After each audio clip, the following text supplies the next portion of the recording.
আর একটু তরকারি নাও না, একেবারে যে শুকনো শুকনো খাচ্ছ। না গিন্নি, আর তরকারি লাগবে না, এতেই হয়ে যাবে। তা অপু কোথায়? ওকে দেখছি না যে।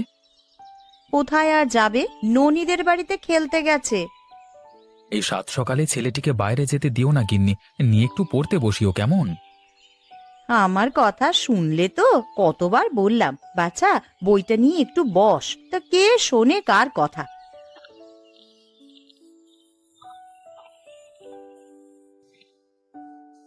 ওই যে নবাবজাদা আসছে, তা এতক্ষণে আসার সময় হলো তোমার? এই তো গেলাম মা। থাক গিন্নি, ওকে আর কিছু বলো না। হ্যাঁ, এই তোমার আশকারা পেয়ে পেয়েই না ওর মাথাটা বিগড়েছে। বাবা, ও বাবা, খবর শুনেছো? আগামী শনিবার পলাশডাঙ্গায় মেলা বসবে, ওখানে যাবে না আমাকে নিয়ে? এত কাছে মেলা হচ্ছে, আর তোকে কি না নিয়ে যাওয়া যায় বাবা? বেশ, যাবক্ষণ। এখন আমার সাথে বস, দুটো খেয়ে নে। হ্যাঁ হ্যাঁ, তাই বসো, কে তোমায় পাঠশালায় যেতে হবে। দাও গিন্নি, মাছের মুড়োটা উপর পাতে দাও, বাছা আমার মুড়ো খেতে খুব ভালোবাসে। এ বেলায় খেতে হবে না, এখন মুড়ো খেতে অনেক সময় লেগে যাবে, পাঠশালা থেকে ফিরে খেও। ঠিক আছে মা, মুড়ো আমি পরেই খাবো, এখন শুধু মাছ ভাত খেয়ে নি।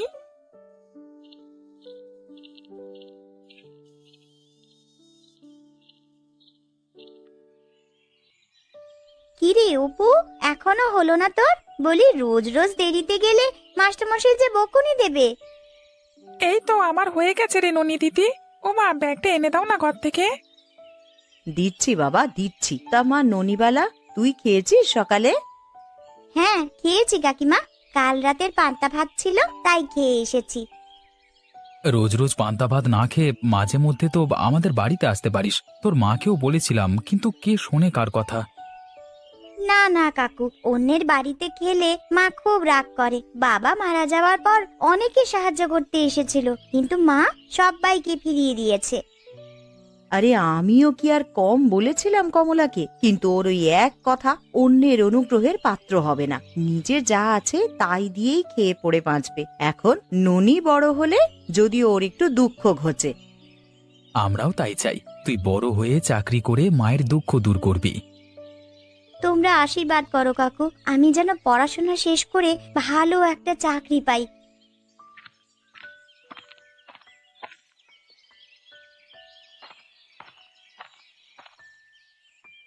এই নে বাবা, যাওয়ার আগে কুয়োতলা থেকে হাত মুখটা ধুয়ে যাস। ঠিক আছে মা, যাই তবে।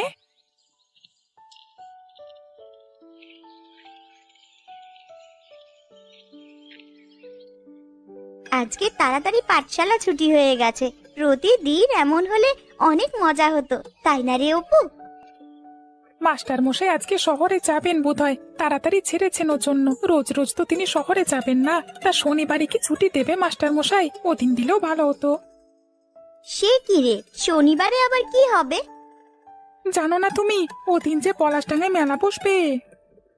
তাহলে তো যেতেই হয়, কিন্তু মেলাতে গিয়ে কি করব? মায়ের হাতে একটাও পয়সা নেই যে গিয়ে কিছু কিনবো। বাবা আমাকে নিয়ে যাবে, সেদিন তুমিও আমাদের সাথে যেও। আচ্ছা, মাকে বলে দেখবো খন। এখন চল বাড়ি যাই। আচ্ছা দিদি, এই বড় ঘরটা কিসের? চারপাশ দিয়ে দেওয়াল তোলা।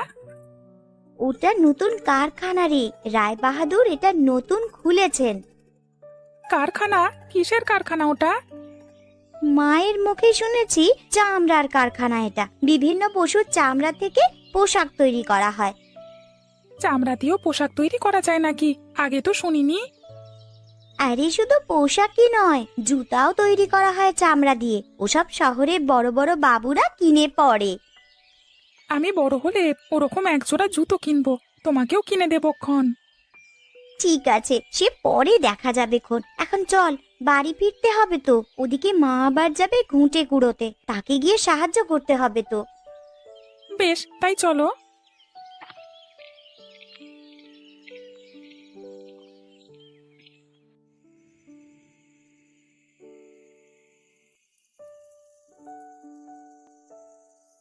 পড় বাবা, মন দিয়ে পড়, ওসব দুষ্টুমি পরে করা যাবে।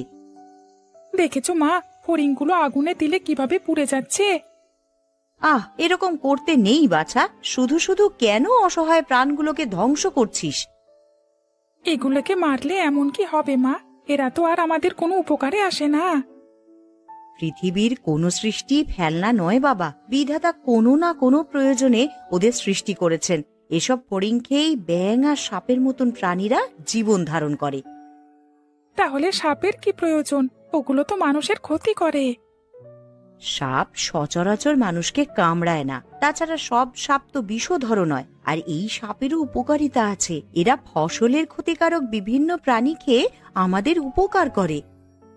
বুঝেছি, তুমি ইঁদুরের কথা বলছো। মাস্টার মশাই বলেছিলেন ইঁদুরেরও দরকার আছে। ওগুলো দিয়ে পরীক্ষাগারে বিভিন্ন পরীক্ষা নিরীক্ষা করে। তার মানে সব প্রাণী আমাদের জন্য দরকারি।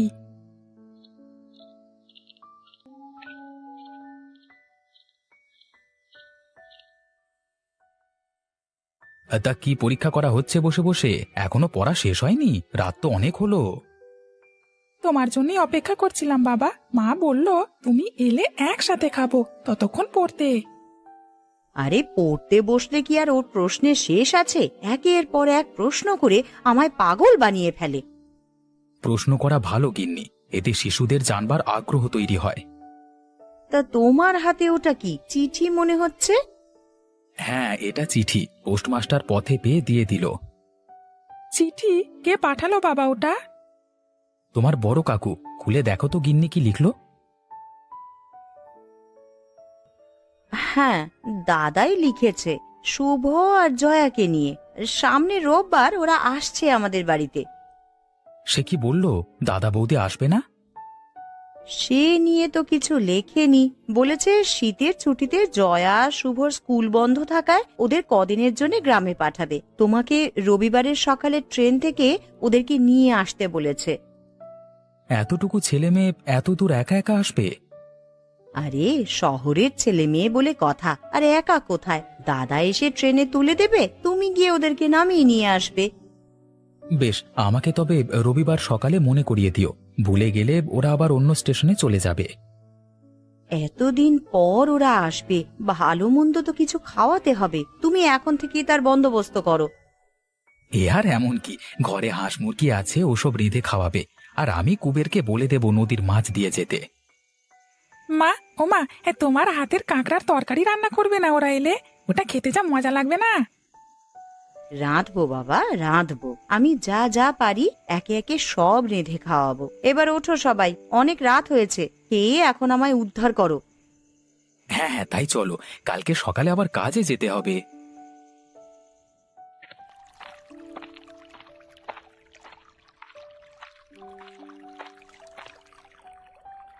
কি রে অপু, আজ আমায় না বলে একা একাই চলে এলি? তা কটা মাছ পেলি এতক্ষণে? কে বলি এলাম ননি দিদি। তা তুমি না বললে আজকে ঘুঁটে কুড়ুতে যাবে, তাই আর যাইনি। না রে, আজ আর ওদিকে যায়নি। মা একাই গেছে। আমি সেই সুযোগেই ছিপ নিয়ে চলে এসেছি। তা চার ফেলেছিস পুকুরে? হ্যাঁ ফেলেছি, মাছও আসতে শুরু করেছে। বেশ বেশ, আজ যদি কটা পুঁটি মাছ পাই তবে মোড়লের বাড়িতে গিয়ে বিক্রি করব। ওরা ছোট মাছ খেতে খুব ভালোবাসে। তা অপু, শীতের তো ছুটি দিয়ে দিল, এবার কোথাও বেড়াতে যাবি না? না দিদি, এবার জয়া দিদি আর শুভ আসছে আমাদের বাড়িতে। বলিস কি, জয়া আর শুভ আসছে? ইস, কতদিন ওদের সাথে দেখা হয় না রে। এবার আসলে অনেক মজা হবে। সে হবেক্ষণ, এসে কয়েকদিন থাকবে বললো। কাকা সে কথাই লিখেছে চিঠিতে। বেশ বেশ, গতবার এসে ওরা বিলের ওই পারে ঘুরতে যেতে চেয়েছিল, তখন তো যেতে পারেনি। এবার সেখানে যেতে পারবো। হ্যাঁ দিদি, খেজুরের রসও খাওয়া যাবে। ওরা এলে আমরা একদিন পিকনিক করব, কেমন?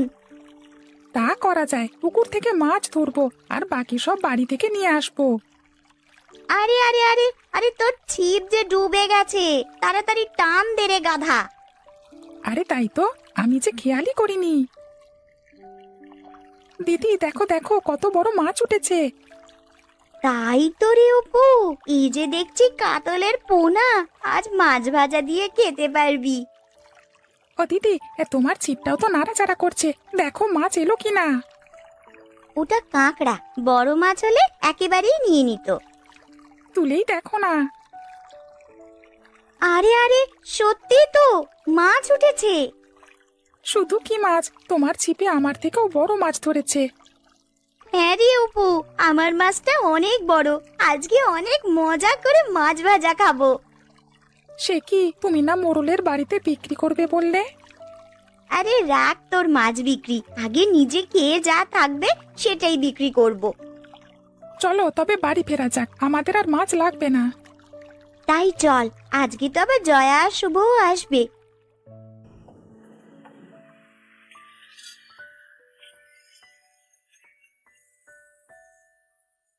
বাবা, বাবা ট্রেন চলে এসেছে, ওর মধ্যেই জয়া দিদি আর শুভ আছে। হ্যাঁ রে অপু, আমি ওদের দেখেছি। আরে আরে তাই তো, চলো ননি দিদি গিয়ে ওদের নিয়ে আসি। ওই তো জয়া দিদি, বাবা বাবা দেখছো ওদের? ওই তো ওরা নেমে আসছে। আয় মা আয়, তোদের আসতে কোনো অসুবিধে হলো না তো? না কাকু, বাবা টিকিট কেটে ট্রেনে তুলে দিয়েছিল, ভেতরে আর কোনো সমস্যা হয়নি। তা কাকিমা কেমন আছে? ভালো আছে মা। তোর বাবা মা আসেনি কেন? ওনাদের একটা কাজ পড়ে গেছে, তাছাড়া আমাদের ছুটিও তো বেশি দিন নেই, সেই জন্য আমাদেরকেই পাঠিয়ে দিল। বেশ করেছিস এসে, এই শীতে তোদেরকে নিয়ে অনেক মজা করব। হ্যাঁ দিদি, আর কদিন আগে আসলে পলাশডাঙ্গার মেলাটা দেখতে পারতে। আর কোথাও মেলা হবে না, শহরে মেলা হয়, কিন্তু গ্রামের মতো এত সুন্দর জিনিসপত্র পাওয়া যায় না। সে আমি খোঁজ নিয়ে দেখব। এখন বাড়ি চল, তোর কাকিমা তোদের জন্য অপেক্ষা করছে তো। তাই চলো কাকু, আমাদেরও খুব খিদে পেয়েছে।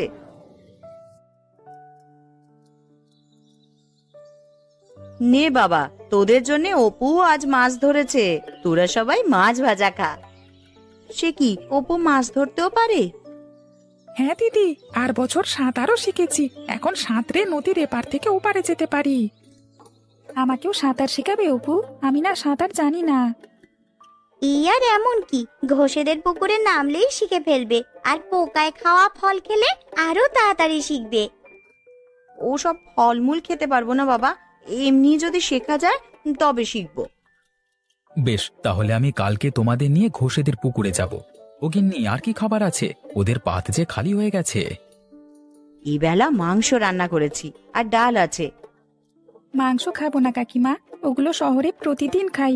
তুমি আমাদের জন্য গ্রামের সব খাবার রান্না করো। ওমা, তোমাকে বলছিলাম কাঁকড়ার তরকারি রান্না করতে, করনি বুঝি? আমি আজ কাঁকড়া খুঁজে পাইনি রে বাছা, সেই জন্যই তো রাঁধতে পারলাম না। কাঁকড়ার তরকারি ও আবার খায় নাকি কেউ? আমাদের গায়ে তো সবাই খায়, আর কাকিমার হাতের কাঁকড়ার তরকারির যা মজা, একবার খেলে আবার খেতে চাইবে। হ্যাঁ, তা বাবার মুখেও কথা শুনেছি কাকিমা, তুমি নাকি খুব মজা করে কাঁকড়ার তরকারি রাঁধতে পারো, তাহলে তো একবার খেতেই হয়। তাহলে আমিও খাবো দিদি। ওমা, রান্না করো না কাঁকড়ার তরকারি, ওরা সবাই খেতে যাচ্ছে। তা বেশ, তো তোরা কাল বিল থেকে কাঁকড়া নিয়ে আসিস, আমি রান্না করে দেবো খন। এই আর এমন কি কাজ, আমি নিজেই অনেকগুলো কাঁকড়া ধরতে পারবো। বেশ, তো তবে কাল চলো সবাই মিলে বিলে যাই।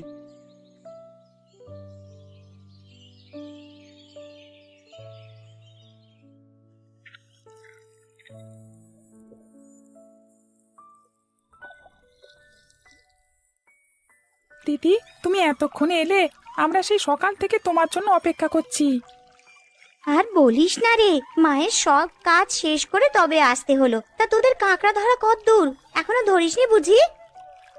আরে কাঁকড়া ধরা কি আর আমাদের সাথে? সারা সকাল খুঁজে একটাও কাঁকড়ার দেখা পাইনি।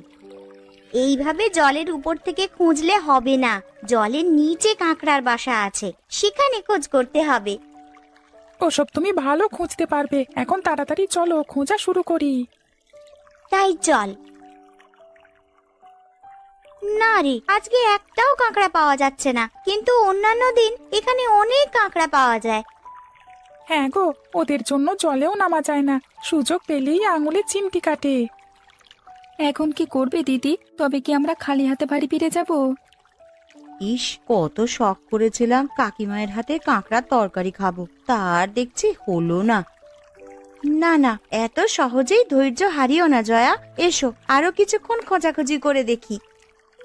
তাই চলো দিদি।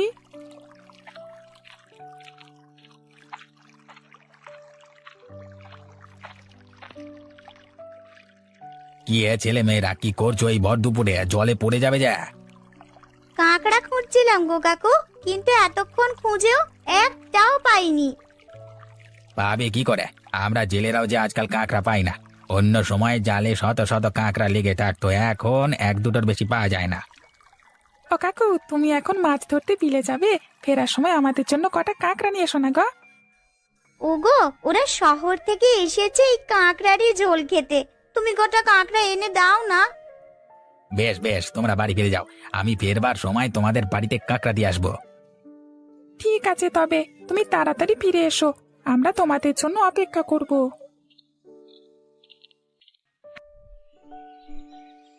নে বাছা, তোদের জন্য খেজুর গুড়ের পিঠে বানিয়েছি, সবাই পেট ভরে খা। আহা, তোমার পিঠের গন্ধ শুকেই পেট ভরে যাচ্ছে কাকিমা। এরকম মজার গন্ধ আগে কোনো পিঠে পাইনি। না না, পেট ভরলে হবে না বাছা, আরো পিঠা আছে, একে একে সব খেতে হবে। তা সকালবেলায় তোরা কাঁকড়া ধরতে গিয়েছিলিস দেখলাম, পেলি কিছু? না গো কাকু, সারা দুপুর খুঁজেও একটাও কাঁকড়া পাইনি। আহারে, তাহলে তো তোদের কাঁকড়া খাওয়া হলো না। নদীতে কুবের কাকাকে পেয়েছিলাম, তিনি আসবার সময় আমাদের জন্য কাঁকড়া নিয়ে আসবেন বলেছেন। বেশ বেশ, তাহলে আর চিন্তা নেই, ওর জালে কাঁকড়া লাগবারই কথা। বিমলদা, আরে ও বিমলদা, বাড়িতে আছো নাকি? এই যে কুবের, তোমার কথাই বলছিলাম, তা কাঁকড়া পেয়েছো কিছু? না গো দাদা, তেমন পাইনি, 4-5টা পেয়েছি, তাই নিয়ে এলাম। সে কি কথা, এত বড় জালে মাত্র 5টা কাঁকড়া? কি বলবো বৌদি, কাঁকড়া তো দূরের কথা, এই কদিন জালে মাছই লাগছে না কচু পোড়া, ছেলে মেয়ে নিয়ে না খেয়ে থাকবার মতো অবস্থা। আরে এমনটি তো হওয়ার কথা নয়, এই নদীতে এত মাছ, আর তোমার জালে কিনা মাছ ধরে না। সত্যি বলছি দাদা, রায় বাহাদুরের ওই কারখানাটা হওয়ার পর থেকে মাছ এবং কাঁকড়া কমে গেছে, জলে নেমে খুঁজলে একটাও পাবে না। কারখানার সাথে মাছ আর কাঁকড়ার সম্পর্ক কি? ও তো গরুর চামড়ার কারখানা। সম্পর্ক আছে কাকা, আমরা বইতে পড়েছি কারখানা দিলে আশেপাশের জলাশয়ের জল দূষিত হয়ে যায়। আচ্ছা, ওই কারখানার বর্জ্যগুলো কি নদীতে ফেলা হয়? হ্যাঁ, হোস পাইপের সাহায্যে সবকিছু নদীতেই ফেলা হয়। আরে ওগুলোর জন্যই তো আর নদীর জলে কিছু করা যায় না। আগে কি টলমলে জল ছিল, আর এখন ও জলে পা ধুলেও গন্ধ বার হয়। বুঝেছি, তাহলে ওই কারখানার ক্ষতিকারক বর্জ্য পদার্থের জন্যই নদীর জল দূষিত হয়ে যাচ্ছে, আর সেই জন্যই মাছ সহ অন্যান্য জলজ প্রাণীর সংখ্যা কমে যাচ্ছে। হায় বিধাতা, তাহলে আমাদের কি হবে? সারা জীবন ওই নদীর উপর নির্ভর করেছি, এখন যদি নদীর জল দূষিত হয়ে যায়, তবে উপার্জন করব কিভাবে? বউ বাচ্চা নিয়ে যে পথে বসতে হবে আমার। এটা শুধু তোমার জন্য হুমকি স্বরূপ না কুবের, সারা গাঁয়ের মানুষের জন্য ক্ষতিকারক। এই নদীর জল দূষিত হলে আমরা আর তরতাজা মাছ খেতে পারবো না, ফসলের জমিতেও চাষাবাদ করা যাবে না। সে কি কথা, তাহলে যে মহা বিপদ হয়ে যাবে। এখন উপায়? উপায় একটাই, রায় বাহাদুরকে বুঝিয়ে সুঝিয়ে এই কারখানাটা বন্ধ করতে হবে, তাহলে এই সমস্যা থেকে পরিত্রাণ পাওয়া যাবে। ওনার এত বড় ব্যবসা, আমাদের কজনের কথা কি আর তিনি শুনবেন? ওনাকে শুনতেই হবে, পারলে গায়ের সবাই ওনাকে হাতে পাতে ধরবো। আমার কাছে একটা বুদ্ধি আছে, সেই মতন কাজ করলে সহজেই রায় বাহাদুরের মন জয় করা যাবে, আর তিনিও তোমাদের সব কথা মেনে নেবেন। কি বুদ্ধি মা, বলো। শুনেছি কাকিমা খুব ভালো কাঁকড়ার তরকারি রান্না করেন, যদি কোনোভাবে রায় বাহাদুরকে নিমন্ত্রণ করে তা খাওয়ানো যায়, তবে নিশ্চয়ই তিনি ওই তরকারির ভক্ত হয়ে যাবেন, আর সেই সুযোগে তাকে নদী দূষণের কথা বলে কারখানাটি বন্ধ করা যাবে। উত্তম প্রস্তাব দিয়েছ, তাহলে আমি আজকেই রায় বাহাদুরের কাছে নিমন্ত্রণ নিয়ে যাচ্ছি। ওগো, আমি কি এত ভালো তরকারি রান্না করতে পারবো? উনি কত বড় মানুষ, কত ভালো ভালো জায়গায় খেয়ে এসেছেন, আমার রান্না করা খাবার কি ভালো লাগবে? অবশ্যই তোমার তরকারি পছন্দ হবে বৌদি, তুমি কেবল কাঁকড়াগুলো রান্না করো, মনে রাখবে তোমার এই কাঁকড়া রান্নাই আমাদের বাঁচাতে পারবে। কুবের ঠিক কথাই বলেছে গিন্নি, তুমি একবার চেষ্টা করে দেখোই না। বেশ, তাহলে তুমি রায়বাহাদুরকে রাতের খাবারে নিমন্ত্রণ দিয়েই এসো। আমি সব জোগাড় যন্ত্র করছি। দাদা চলো চলো, আমিও তোমার সাথে যাব।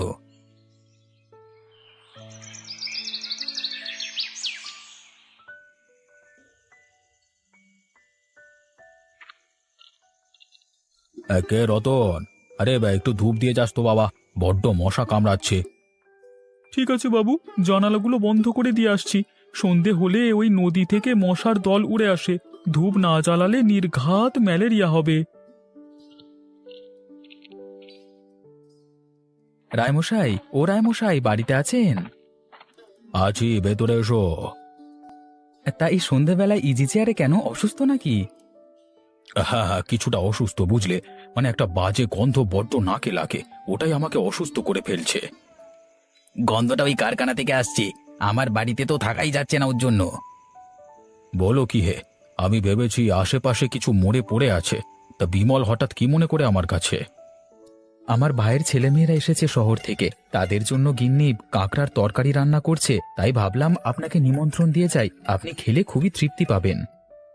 তোমার স্ত্রীর হাতের কাঁকড়ার তরকারির কথা আমি অনেকের কাছে শুনেছি। বেশ, আজকে যখন নিমন্ত্রণ নিয়ে এসেছো আমি যাব।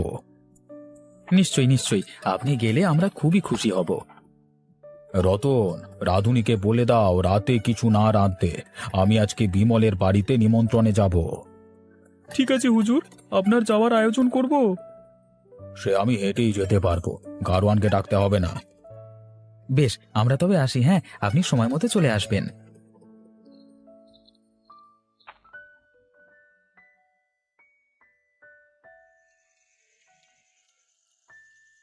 তা তোমাদের সব প্রস্তুত তো বৌমা? আমার কিন্তু বড্ড খিদে পেয়েছে। হ্যাঁ বাবু, আমি এক্ষুনি খাবার পরিবেশন করছি। কাঁকড়ার তরকারিটা আগে দাও গিন্নি, আরে পরে খেলে আর জিভে স্বাদ থাকবে না তো। বেশ বেশ, তাই দাও, ওটা খাওয়ার জন্যই তো আমি এসেছি।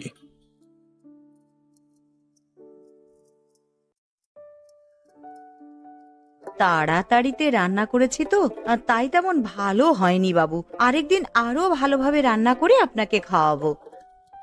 এটাই অমৃতের মতো লাগছে বৌমা, আমি এত বছর এত ভালো ভালো খাবার খেলাম, কিন্তু এমন মজাদার খাবার খাইনি কখনো। এ তো এক পদ, কাঁকড়া দিয়ে এরকম আরো অনেক তরকারি রান্না করা যায়। বেশ বেশ, তাহলে সবগুলো আমাকে রেঁধে খাওয়াবে কেমন? সে আর হবে না বোধহয়, আমাদের নদীতে কাঁকড়ার বড় অভাব। কাঁকড়া নেই নদীতে? বলো কি, নদী নালাতে কাঁকড়া থাকবে না তো কাঁকড়া থাকবে কোথায়? দাদা সত্যি কথাই বলছে বাবু, আপনার কারখানাটা দেওয়ার পর কাঁকড়া তো দূরের কথা, নদীতে একটা মাছও পাওয়া যাচ্ছে না। বলো কি হে, আমার কারখানার জন্য এত বড় ক্ষতি হচ্ছে?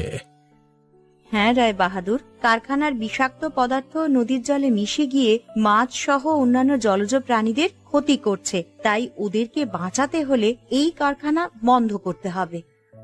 আর তাছাড়া নদীর জল দিয়ে তো আমরা আগে নানান কাজ করতাম, কিন্তু এখন সে কাজও করা যায় না। আর বছর নদীর জল দিয়ে আমরা চাষাবাদ করতাম, পানি দূষিত হওয়ার জন্য সেটাও করা যাবে না। শুধুই কি এসব, ওই কারখানার গন্ধে ঘরবাড়িতে থাকাও যায় না। সন্ধ্যা হতে না হতে মশার কামড়ে জীবন অতিষ্ঠ হয়ে যায়। এ তো দেখছি গুরুতর অভিযোগ, আমি আগে এত কিছু ভেবে দেখিনি, তা না হলে আমি এখানে কারখানা দিতাম না। এখনো সময় আছে বাবু, যদি আমাদের বাঁচাতে চান তবে কারখানাটি বন্ধ করে অন্য কোথাও নিয়ে যান। হ্যাঁ হ্যাঁ, আমি তাই করব বিমল, তোমাদের অসুবিধের কথা যখন শুনেছি কালকেই কারখানা বন্ধ করে অন্য ব্যবস্থা করব। মানুষ না বাঁচলে কারখানা দিয়ে কি হবে? হ্যাঁ, এই তো রায়বাহাদুর আমাদের কথা শুনেছেন, বলেছিলাম না কাকিমা? কিন্তু এসব তোমার রান্নার গুণেই হয়েছে। তা ঠিক বলেছ, বৌমায়ের রান্না খেতে এসেই তো এত কিছু জানলাম। তবে একটা কথা মনে রেখো বৌমা, আমায় কিন্তু মাঝে মধ্যে কাঁকড়ার তরকারি খাওয়াতে হবে। সে খাওয়াবেন খন, কাকিমা যখন একবার বলেছেন আপনাকে তিনি কাঁকড়ার তরকারি খাওয়াবেনই। আরে তা পরে নিশ্চয়ই খাওয়াবো খন, এখনকারটা তো সবাই আগে খাও।